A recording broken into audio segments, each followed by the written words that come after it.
The United States is demonstrating its military might, and it is doing this in China's backyard. The South China Sea, where Seahawk helicopters, Hornet jets, etc. rode on and off the flight deck of the U.S. aircraft carrier Nimitz. And our next report gets you more details.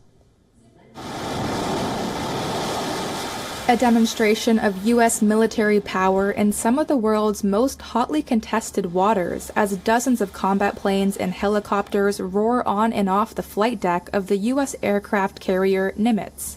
The Nimitz is leading a carrier strike group that entered the South China Sea 2 weeks ago.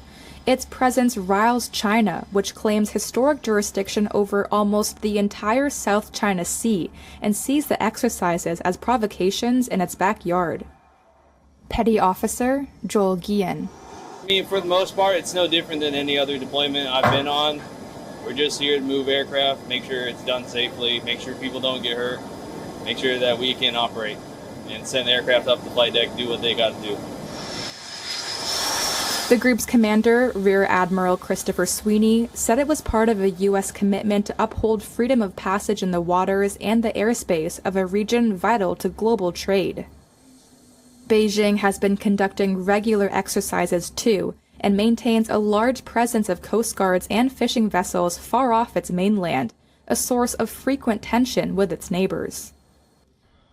In early January, a guided missile destroyer that is part of the same strike group as the Nimitz angered China by sailing through the sensitive Taiwan Strait.